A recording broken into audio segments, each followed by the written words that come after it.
dunia noima no lame berde yantabe tinguda doko vertare tinguda doko vertare to para to la morde to para to la morde no tato lipico digo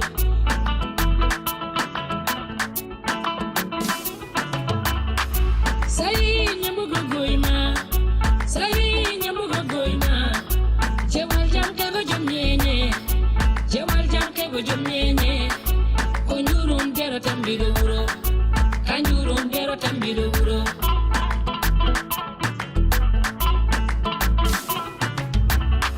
sino dewle ko jiwole sino dewle ko jiwole dal mayo latto gada mare dal mayo latto gada Moulet.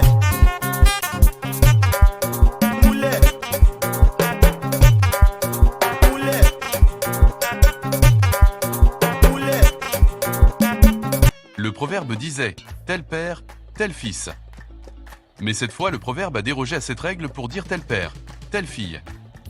Habibatou Thiam, la fille d'un des officiers les plus populaires, les plus compétents et les plus respectés de ce pays, a donné à la Mauritanie un héritage pas comme les autres.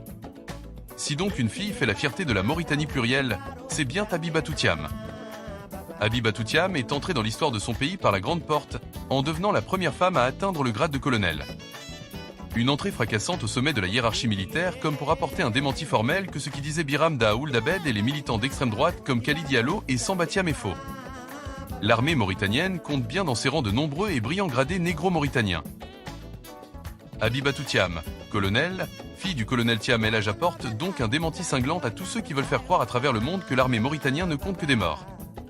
Médecin colonel de profession, Habibatou Thiam incarne un symbole de compétence et de leadership pour les jeunes femmes du pays. Son parcours dans un domaine souvent dominé par les hommes est un témoignage de résilience et de mérite.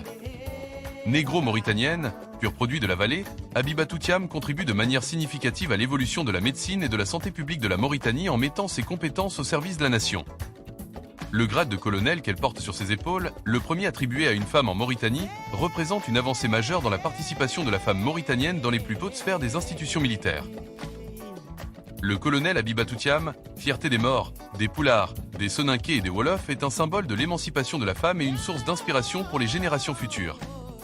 En se hissant si haut au niveau de la hiérarchie militaire, Habibatou Thiam ouvre la voie à d'autres femmes pour qu'elles s'affirment dans des rôles de leadership, que ce soit au sein des corps constitués ou que ce soit dans d'autres secteurs clés du développement du pays.